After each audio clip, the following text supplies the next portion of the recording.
Hello दोस्तों, इस channel पर आपको बिहार बोर्ड के जितने गेस्ट पेपर है सभी के मटेरियल्स प्रोवाइड किए जाएंगे। आप प्लीज़ चैनल को सब्सक्राइब करें, वीडियो को लाइक और शेयर करें। देखिए, आज हम क्लास 10th का जो सिविक्स का पहला चैप्टर है। सिविक्स आप लोग 8th तक पढ़ते होंगे। 9th में आने के बाद ये पॉलिटिकल साइंस कहलाने लगता है, यानी राजनीति विज्ञान। इसके कुछ कुछ इम्पोर्टेंट पॉइंट्स पढ़ेंगे, जिससे कि पूरे चैप्टर की समरी एक तरह से आप इसको कह सकते हैं, जिससे आपको पूरा चैप्टर फिर से रिवाइज हो जाए। देखिए, स्टार्ट करते हैं। पहला चैप्टर है लोकतंत्र में सत्ता की साझेदारी। इंग्लिश में इसको पावर शेयरिंग इन डेमोक्रेसी बोलते हैं। सबसे पहले है लोकतंत्र। लोकतंत्र यानी डेमोक्रेसी। लोकतंत्र 21वीं सदी की सर्वश्रेष्ठ शासन व्यवस्था है। सर्वश्रेष्ठ शासन व्यवस्था कहने का मतलब है कि यही एक व्यवस्था नहीं है जो कि सर्वश्रेष्ठ है। ऐसा हो सकता है कि भविष्य में और भी कोई बहुत सारी व्यवस्थाएं आएँ जो कि इससे भी बेहतरीन हो, क्योंकि लोकतंत्र में भी कई सारी खामियां, बुराइयां पाई जाती है। लेकिन पहले जो शासन व्यवस्था थी उससे तो ये श्रेष्ठ ही है, इसीलिए फ़िलहाल इसको सब लोगों ने अपनाया है और बहुत देशों में तो ये अब तक अपनाया भी नहीं गया है। लोकतंत्र आंग्ल भाषा के डेमोक्रेसी शब्द का हिंदी रूपांतर है। आंग्ल भाषा, अंग्रेजी के शब्द का ये हिंदी रूपांतर है। अंग्रेजी शब्द इसका क्या है? डेमोक्रेसी। ये ऑब्जेक्टिव में आ सकता है। अब देखिए, डेमोक्रेसी शब्द की उत्पत्ति ग्रीक भाषा के डेमोस और क्रेशिया से हुई है। यानी ये जो डेमोस है, DEMOS, और क्रेशिया, ये ग्रीक के लैंग्वेज है। ग्रीक कहाँ है? तो ग्रीस में है। ग्रीस यूरोप का एक देश है, यूरोप महादेश है। यूरोप महादेश का ग्रीस एक देश है और ग्रीस की भाषा है ग्रीक। डेमोस और क्रेशिया से हुई है, जिसकी व्युत्पत्ति की दृष्टि से अर्थ होता है जनता का शासन, यानी रूल ऑफ द पीपुल। यहाँ जो भी शासन होते हैं वो जनता के द्वारा होते हैं। अब्राहम लिंकन ने इसके लिए एक डिफिनेशन भी दी है। देखिए, और ये डिफिनेशन बहुत ही पॉपुलर है। वो अमेरिका के राष्ट्रपति थे। लोकतंत्र जनता द्वारा और जनता के लिए शासन है, यानी इसमें जो है सब कुछ जनता ही निर्णय करती है, जनता के लिए ही जो होता है। स्टेट जो है वो क्या है? मास्टर नहीं है पीपुल का। स्टेट जो है वो सर्वेंट है पीपुल का। भारत एक लोकतांत्रिक देश है, बिल्कुल एक लोकतांत्रिक देश है। यहाँ पे लोकतंत्र है। कब से लोकतंत्र है? तो जब से भारत आज़ाद हुआ है, 1947 के बाद से भारत एक लोकतांत्रिक देश है। उससे पहले भारत इंग्लैंड का एक उपनिवेश था, कॉलोनी थी। उन्होंने भी 200-300 साल यहाँ शासन किया। उसके बाद यहाँ पर शासन के व्यवस्था के रूप में लोकतंत्र को चुना गया। लोकतांत्रिक शासन व्यवस्था में जनता ही शासन के केंद्र बिंदु में होती है। आप लोग अभी भी देखते होंगे वोट के मायने होते हैं। वोट कौन देता है? तो जनता देता है। बहुत सारे योजनाएं बनाई जाती हैं। किसके लिए बनाई जाती है? तो जनता के लिए बनाई जाती है। यानी सेंटर पे आपको इंसान को ही रखना पड़ेगा। लोकतांत्रिक व्यवस्थाओं में सामाजिक विभाजन के विभिन्न रूप है। यानी लोकतंत्र की जो व्यवस्था होती है उसमें सामाजिक विभाजन होते हैं। समाज में कई तौर पे विभाजन होते हैं, बंटवारा होता है, उसके अलग अलग रूप देखने को मिलते हैं। मुंबई बहुत बड़ा शहर है, मेट्रोपॉलिटन सिटी है। दिल्ली आदि में बिहारियों के साथ हिंसात्मक व्यवहार क्षेत्रीय भावना के आधार पर सामाजिक बंटवारे का उदाहरण है। देखिए, इसको हम आगे समझते हैं। ये जो मुंबई दिल्ली है ये बहुत ही बड़े बड़े शहर है। बड़े ही अमीर लोग वहाँ पे रहते हैं। और बिहारी जो होते हैं वो ज़्यादा पढ़े लिखे नहीं होते हैं, गरीब भी होते हैं। बिहारी वहाँ कहा जाता है कि ऐसा लिखा गया है कि वहाँ हिंसात्मक व्यवहार होते हैं। हिंसात्मक यानी हिंसा की जाती है, मारपीट की जाती है क्षेत्रीय भावना के आधार पर। क्यों होता है? क्योंकि बड़े शहरों के लोगों को ऐसा लगता है कि ये जो है हमारे क्षेत्र के लोग नहीं हैं, ये तो बाहरी हैं, इन्हीं के साथ हम मारपीट करें, ये यहाँ क्यों आए, ये यहाँ क्यों आते हैं।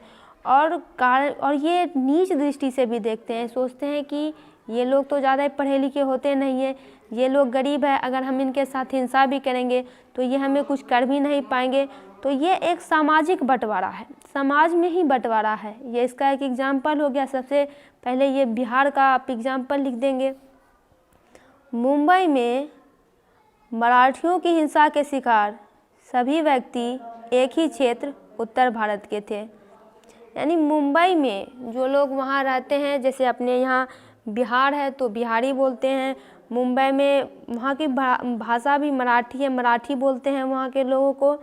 तो सभी व्यक्ति एक ही क्षेत्र के थे, यानी उत्तर भारत के थे। उत्तर भारत में जितने भी क्षेत्र आते हैं सबके साथ वहाँ पे हिंसा की जाती है। ये एक सामाजिक बंटवारे का उदाहरण है।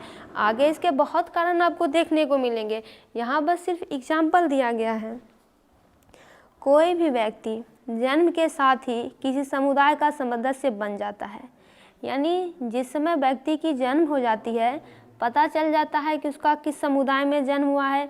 देखिए और आगे आपको पता चलेगा कि जब आप कुछ और बड़े होंगे तो आपका जाति, आवासीय, निवास, आय, ये सब बनाया जाता है प्रमाण पत्र, जिससे आपकी जाति पाति सब कुछ पता चल जाता है, आपका घर कहाँ है, द्वार कहाँ है। किंतु व्यक्ति अपनी इच्छा से धर्म परिवर्तन भी कर सकता है। धर्म परिवर्तन लोग कर लेते हैं अपनी इच्छा से, अगर वो अपने वर्तमान स्थिति से, वर्तमान धर्म के प्रिंसिपल्स से अगर समर्थन नहीं करते हैं, ये उन्हें भाता नहीं है अपने धर्म के सिद्धांत, तो वो धर्म परिवर्तन कर लेते हैं। एक ही परिवार से कोई भी सदस्य शैव, शाक्त, वैष्णव या अन्य धर्म में विश्वास रख सकता है। सिंपल है, सब लोगों की सोच तो बिल्कुल अलग अलग होती है। तो कोई शैव यानी जो शिव का उपासक है, शैव है, वैष्णव जो वैष्णव का उपासक है, अन्य धर्म उसमें भी विश्वास रख सकता है। हम सभी को एक से ज़्यादा पहचान होती है। कौन कौन सी पहचान होती है? बहुत सारे। अभी तो पहचान के तौर पर आधार कार्ड बहुत फेमस है, लोगों के पास पैन कार्ड होता है, जाति आवासीय आय होता है, कॉलेज का प्रूफ होता है, आइडेंटिटी कार्ड होता है, ये सब एक से ज़्यादा, वोटर कार्ड होता है, ये सब एक से ज़्यादा पहचान है। सवर्णों और दलितों का अंतर एक सामाजिक विभाजन है। सवर्ण और दलित, देखिए दलित जो होते हैं हमारे समाज में, इनको तो बहुत ही नीच दृष्टि से देखा जाता है। अगर आप लोग पहले हिस्ट्री में पढ़े होंगे तो उन्हें एक कुएं में नहीं पानी पीने दिया जाता था, उनका कुआं अलग होता था, उनका मंदिर अलग होता था। ये एक सामाजिक विभाजन है, समाज में एक विभाजन है। हालांकि गांधी जी ने बहुत कुछ किया हरिजनों को ऊपर उठाने के लिए, उन्होंने ऐसे लोगों को हरिजन नाम दिया, बहुत सारी जगह उन्हें फ़ायदा भी मिला है। अमेरिका में श्वेत एवं अश्वेत का अंतर सामाजिक विभाजन है। अब विदेश की अगर बात करें तो वहाँ भी यही कहानी है। श्वेत कौन है? जो उजले लोग हैं, और अश्वेत कौन है? जो काले लोग हैं। ये अश्वेत जो है वो अमेरिका के ही हैं, और ये श्वेत हैं जो कि इंग्लैंड के थे। इंग्लैंड, चूँकि अमेरिका भी एक समय इंग्लैंड का उपनिवेश रहा है, तो जो गोरे लोग वहाँ पे गए तो ऐसा तो नहीं था कि जब अमेरिका ने इंग्लैंड को हरा दिया था युद्ध में तो अमेरिका तो आज़ाद हो गया, लेकिन बहुत सारे वाइट लोग वहीं पे रह गए, क्योंकि वो बस गए थे वहाँ पे। कहाँ जाते? या फिर वहाँ की ऐसी कोई कंडीशन रही होगी, तो वही गोरे गोरे लोग हैं। और देखिए, और वहाँ पे इन दोनों का अंतर एक सामाजिक विभाजन है। गोरे लोग, जो काले लोग होते हैं उनको नीच भावना से देखा जाता है। काले लोग, नीग्रो जो होते हैं, उन्हें तो कुछ नहीं मिलता है, गरीबी में बेचारे मर रहे हैं। ऐसा एक मार्टिन लूथर किंग जूनियर थे जो कि सिविल राइट एक्टिविस्ट थे, उन्होंने भी इस बारे में बात की है। और आगे बढ़ते हैं। कोई भी देश कितना भी बड़ा हो या छोटा, सामाजिक विभाजन और विभिन्नता स्पष्ट रूप से दिखाई देती है। यानी ऐसा नहीं है कि कोई भी देश अगर बड़ा है तो उसी में सामाजिक विभाजन है, जो छोटा देश है उसमें भी ऐसा देखा जाता है। आप लोगों ने चैप्टर में भी पढ़ा होगा, श्रीलंका कितना बड़ा देश है, ये तो बहुत छोटा देश है, लेकिन यहाँ तमिल स्पीकिंग कम्युनिटी और जो श्रीलंकाई भाषा बोलते हैं उनकी स्पीकिंग कम्युनिटी के बीच कितना ज़्यादा झगड़ा हुआ। और बेल्जियम में भी ऐसा देखा गया। ये सामाजिक विभाजन के उदाहरण है। और देखिए, अगर छोटे देश की बात करें तो उसमें श्रीलंका, बेल्जियम आ जाते हैं, और बड़े देश की बात करें तो यहाँ अमेरिका एक एग्जाम्पल दिया गया ही है। श्वेत और अश्वेत के बीच में जो ये सामाजिक विभाजन है। टकराव एवं सामंजस्य लोकतंत्र। टकराव एवं सामंजस्य लोकतंत्र की नीतियों के निर्धारण का आधार होते हैं। यानी लोकतंत्र की जो नीति होती है उसका आधार क्या है, आखिर किस आधार पर हम लोकतंत्र को बनाएंगे कि इसका ये नियम होना चाहिए, इसका ये नियम होना चाहिए। तो टकराव, ये जो टकराव होते हैं आपस में, सामंजस्य जो मिलाव होते हैं, इसको देखकर, मेल मिलाप और टकराव को देखकर लोकतंत्र की नीतियाँ बनाई जाती हैं कि आखिर इस लोकतंत्र में, अगर देश में हम लोकतंत्र ला रहे हैं तो आखिर इसमें कैसे काम होगा, क्योंकि टकराव भी है और सामंजस्य है। तो इन दोनों चीज़ों को मद्देनज़र रखते हुए नीतियाँ बनाई जाती हैं। पिछड़ों के लिए सरकारी नौकरियों एवं शिक्षण संस्थानों में आरक्षण का प्रावधान कई वर्षों पहले शुरू हुआ। यहाँ पे देखिए एक बात ध्यान देने वाली है कि जो जाति से पिछड़े होते हैं उनके लिए रिजर्वेशन बहुत सारे शिक्षण संस्थाओं में, आप लोगों ने सुना होगा कि जैसे बहुत सारे है, जैसे कि आप ओबीसी को ले लीजिए तो मंडल कमीशन में इनको भी कुछ सीटें रिजर्व मिली थी, यानी इतनी सीटें जो हैं इनके लिए ही रिजर्व है। अगर ये सीटें हैं इन पे यही लोग जाएंगे, दूसरे लोग नहीं जा सकते हैं। ऐसा इनके साथ इसलिए किया गया था क्योंकि इनकी स्थिति पहले जो है बहुत ही बुरी थी। लोग अच्छी नज़रियों से नहीं देखा करते थे, इन्हें अलग कर दिया करते थे, समाज से अलग रखा जाता था। तो इसीलिए शिक्षण संस्थानों यानी पढ़ाई लिखाई की व्यवस्था की गई और आरक्षण का प्रावधान किया गया, नौकरियां मिलने लगी ताकि इन्हें अगर कुछ पैसे होंगे तो लोग ऐसा बर्ताव इनके साथ नहीं कर पाएंगे। काका कालेलकर रिपोर्ट से लेकर मंडल आयोग की सिफारिश के बाद आरक्षण की व्यवस्था लागू हो पाई है। आप लोगों ने मंडल आयोग के बारे में सुना होगा। मंडल कमीशन को पास करवाने के लिए बहुत सारे हंगामे हुए थे, खून खराबे हुए थे, तब जाके ये मंडल कमीशन बना था। क्योंकि इसमें ओबीसी के लिए कुछ प्रतिशत सीटों की इसमें मांग की गई थी। 1967 तक राजनीति में सवर्ण जातियों का वर्चस्व रहा, यानी 67 तक पॉलिटिक्स को जो है ज़्यादातर डोमिनेट सवर्ण जातियाँ करती रही।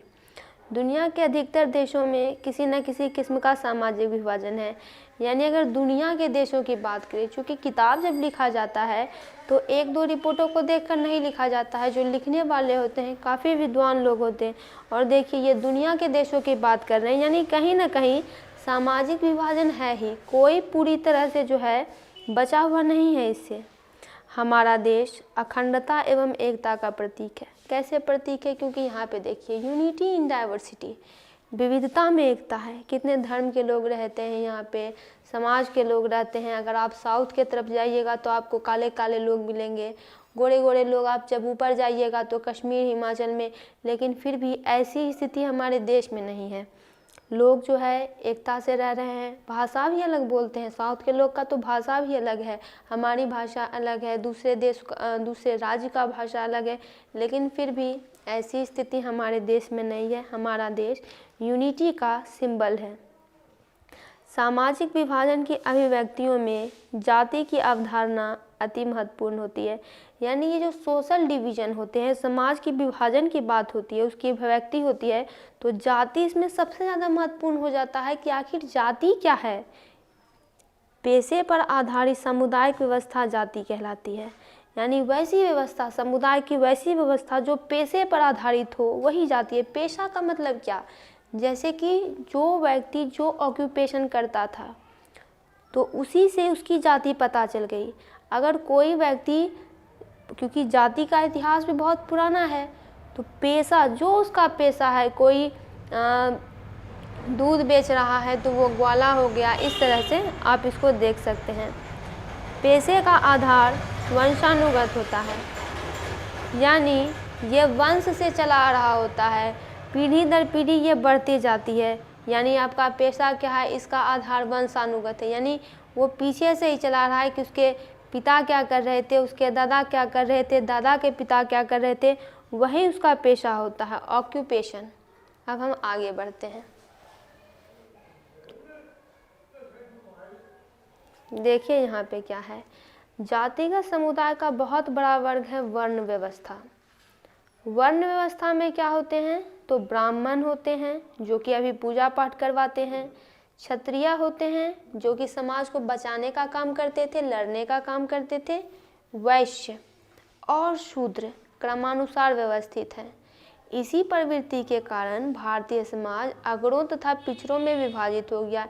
यानी देखिए पहले के लोग जो ब्राह्मण होते थे वो उच्च जाति में गए, क्षत्रिय उच्च जाति में गए, वैश्य भी उच्च में ही गए, और शूद्र जो है क्योंकि वो काम करते होंगे शूद्र वाला, कि वो सेवा करने का काम था शूद्र का, तो उनका जो पीढ़ी दर पीढ़ी बढ़ता गया तो वो भी उसी काम को अपनाने लगे, तो लोगों ने इसको उनकी जाति मान ली और इसी कारण कोई अग्रों में कोई पिछड़ों में डिवाइड हो गया।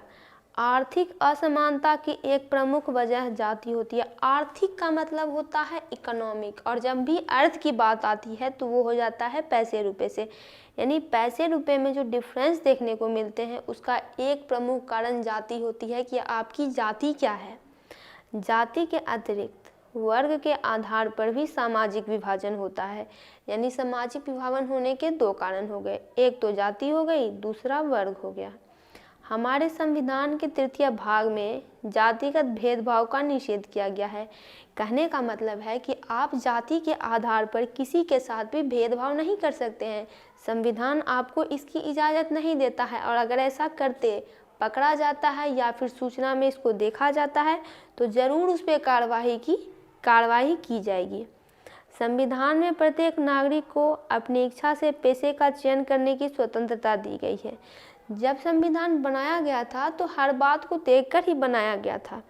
प्रत्येक नागरिक जो है अपनी इच्छा से पेशा कर सकते हैं। अगर कोई चाहता है कि मैं शिक्षक बनूं तो वो शिक्षक बन सकता है, क्योंकि उसको संविधान की स्वतंत्रता। ऐसा नहीं है कि उसके पिता अगर मोची हैं, वो जूते सिलने का काम कर रहे हैं तो उसे भी ये करना पड़ेगा, ऐसा दबाव कहीं नहीं है। संविधान ने आपको स्वतंत्रता दी है, आप अपने हिसाब से पढ़ सकते हैं, एमए बीए की डिग्री ले सकते हैं और टीचर बन सकते हैं। एक धर्म विशेष में आस्था रखने वाले लोग एक ही समुदाय के होते हैं, यानी जो कोई पर्टिकुलर धर्म में विश्वास रखता है तो वो तो एक ही समुदाय का होगा, एक ही कम्युनिटी का होगा। संविधान में प्रत्येक नागरिक को अपने विश्वास से किसी भी धर्म को अंगीकार करने की स्वतंत्रता दी गई है। पीछे आप लोगों ने पढ़ा था कि कोई भी व्यक्ति जन्म के साथ ही किसी समुदाय का सदस्य बन जाता है, लेकिन अपनी इच्छा से वह धर्म परिवर्तन भी कर सकता है। और देखिए संविधान में यहाँ ये भी कहा गया है कि आप अपने विश्वास से किसी भी धर्म को स्वीकार कर सकते हैं, इसकी इजाज़त आपको संविधान देता है। लोग अपना धर्म छोड़ने को कम मजबूर हो जाते हैं, जबकि उन्हें कोई दिक्कत आने लगती है तभी तो वो उसको छोड़ रहे हैं, कुछ परेशानी उसमें इनको दिखी। धर्म की जो प्रिंसिपल्स हैं, जो चेंज है, जिसको वो तो चेंज नहीं कर पाएंगे तो वो खुद को ही चेंज करने का फैसला करते हैं। धर्म के आधार पर किसी भी प्रकार का भेदभाव असंवैधानिक घोषित है, यानी संविधान में ये भी कहा गया है कि आप किसी व्यक्ति के धर्म के आधार पर उसके साथ भेदभाव नहीं कर सकते हैं। जैसे कोई हिंदू है, कोई सिख है, कोई ईसाई है, तो सभी बराबर है, क्योंकि संविधान ने ही जब उनको बराबर मान लिया है तो कोई कौन होता है कि हम उसके साथ धर्म के आधार पर भेदभाव करें। धर्मनिरपेक्षता हमारे संविधान की बुनियाद। धर्मनिरपेक्षता यानी किसी धर्म के आधार पर किसी भी प्रकार का भेदभाव नहीं। भारत एक धर्मनिरपेक्ष देश है, यहाँ पर किसी भी धर्म को भारतीय संविधान ये नहीं करती है, डोमिनेट नहीं करती है कि ये धर्म बेस्ट है, आप इसको अपनाइए। सभी धर्म को इन्होंने बराबर माना है और यही हमारे समुदाय की बिल्डिंग ब्लॉक है, नींव है। लैंगिक असमानता सामाजिक असमानता का एक महत्वपूर्ण रूप है, यानी ये जो लिंग के आधार पर असमानता पाई जाती है वो सामाजिक असमानता का एक महत्वपूर्ण रूप है।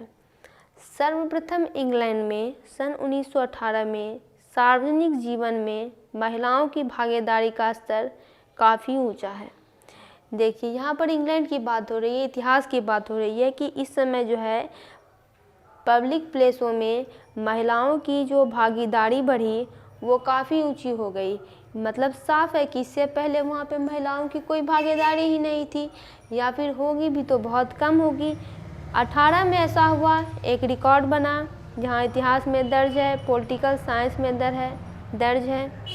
हमारा समाज अभी भी पितृ प्रधान है। भारत में साक्षरता की दर महिलाओं में मात्र 54% है, जबकि पुरुषों में 76% है। यानी महिलाओं की जो पढ़े लिखे की दर है वो अभी भी बहुत कम है, और पुरुषों में ये अभी भी कम ही मान लीजिए, क्योंकि 76 है, यानी 100 में से 76 पुरुष ही साक्षर हैं। भारत के लोकसभा में महिला प्रतिनिधियों की संख्या 59 है। ये संख्या तो बहुत ज़्यादा कम है। लोकसभा में प्रतिनिधि आप लोग जानते होंगे, लोकसभा का चुनाव होता है, वहाँ से पुरुष महिला प्रतिनिधि जीत कर लोकसभा में जाते हैं, जनता के प्रतिनिधि होते हैं, जनता के लिए काम करने के लिए जाते हैं, लेकिन महिला की संख्या बहुत कम है, 59 है।